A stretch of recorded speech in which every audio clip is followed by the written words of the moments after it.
Okay guys, so while I was starting work on the orbit stuff, it kind of occurred to me that I should probably draw out what I'm trying to do here. So what we want, I just realised I missed something.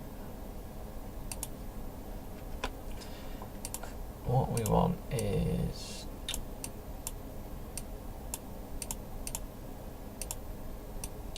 give me your curve, you bastard. There we go. We basically want this, right? We want to create a series of Bezier curves, or Bezier splines, that we're going to use for navigation to orbit around another game object.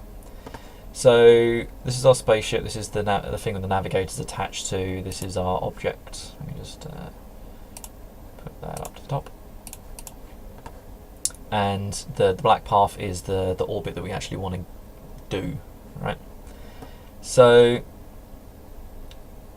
what we're going to do first is calculate a vector to the target, so that's basically the vector between these two, right? We can then normalize it and then multiply it by the orbit radius to get this vector in here, and then we're going to negate it to get that vector there. We're then going to rotate it 90 degrees around the plane of the orbit to get this perpendicular target, perpendicular vector, and we're going to multiply it again by radius to get the thing. We're going to negate that to get this other one, and then what we've ended up with is 4 control points, right?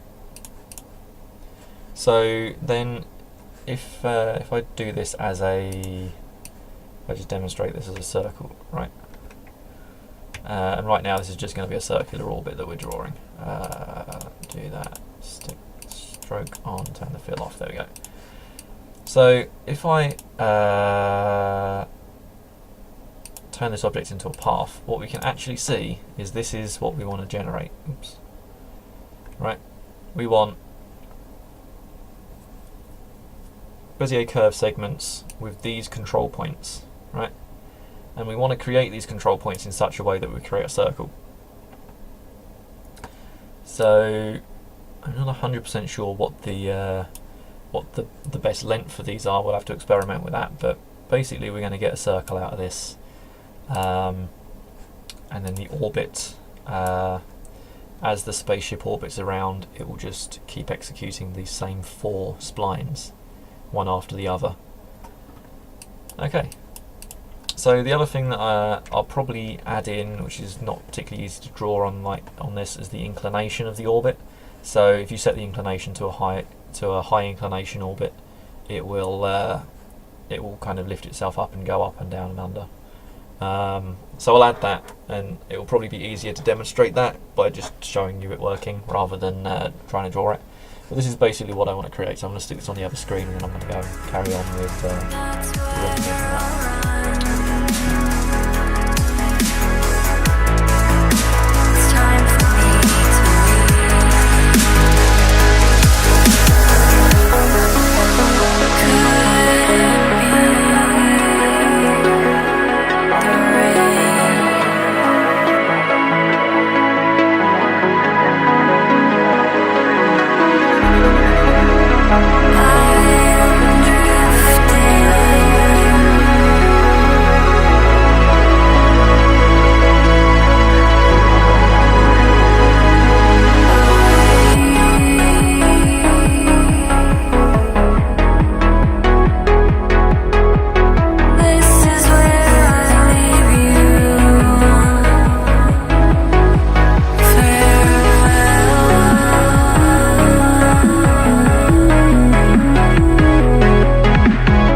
I need a big light to say that the microphone's on or off.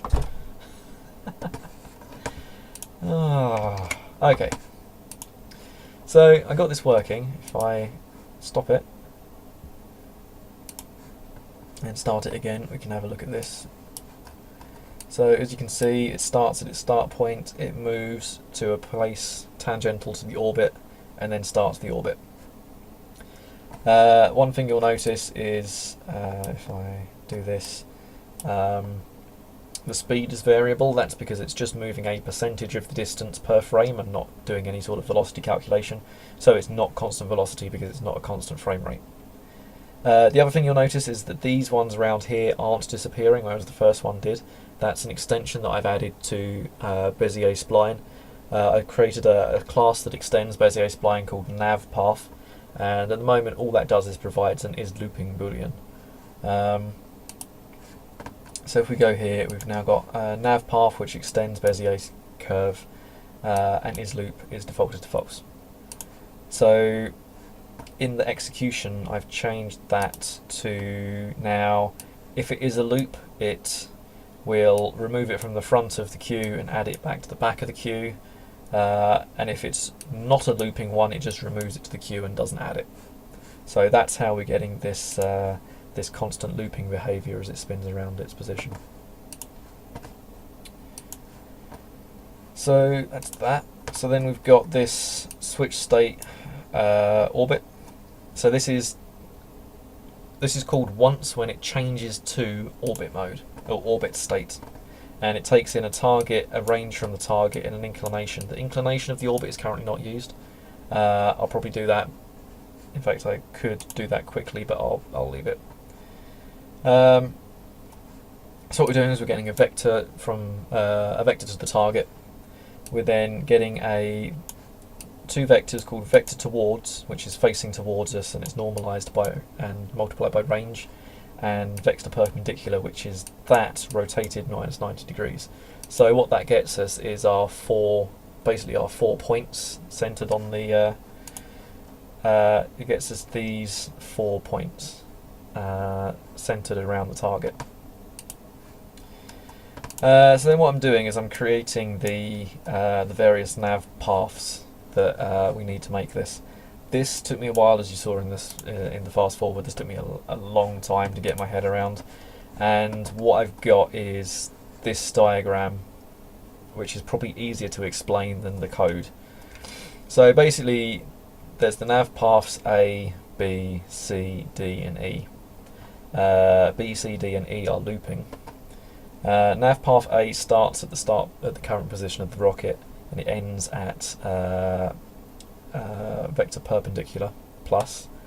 It then creates a nav path going to vector towards, negative vector towards. It then creates another one going to negative vector perpendicular, and then another one that goes to positive vector towards, and then another one that goes to positive vector perpendicular. And this table down here is basically how I've worked out each the control points.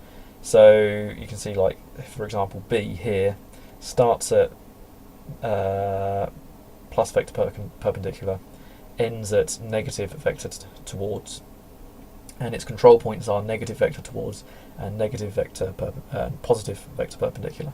So I basically used this diagram to work out that table, and then I've used this table to write this code.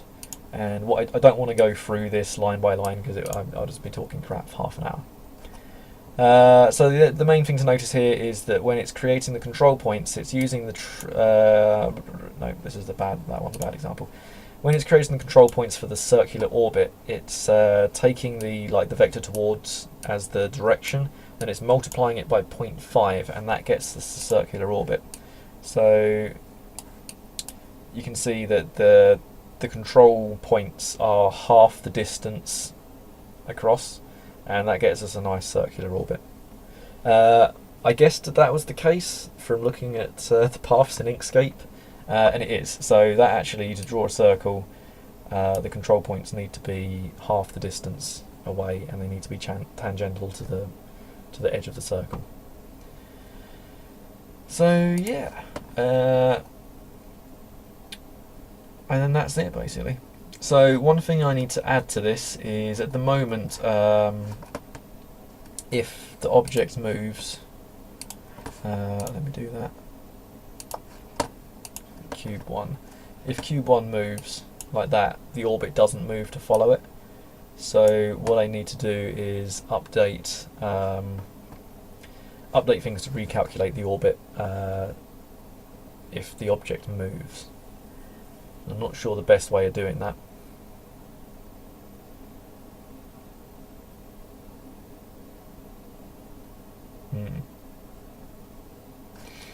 So that would be in the orbit update. Sorry, that would be in the state orbit function. Let me just close up some stuff. So in state orbit, move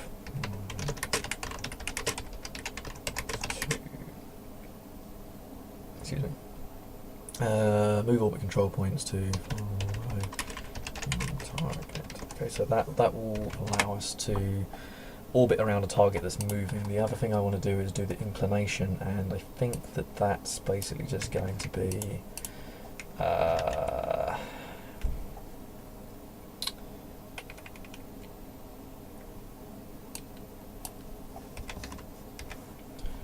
I rotate that on no.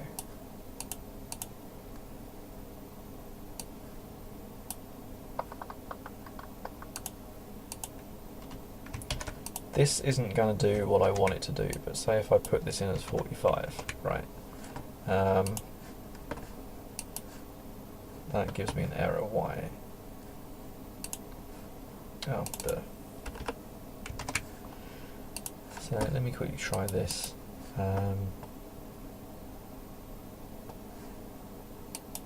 Go. Okay, so that gets us an inclined orbit, but it's an inclined orbit along the wrong plane, I think. Yeah. Okay, so that needs a little bit more work, but there we go, we've got inclined orbits as well, which is quite cool. And then the other thing to do is got range, so when we switch state into range, let's change that to 2. And it should go round in a much tighter orbit.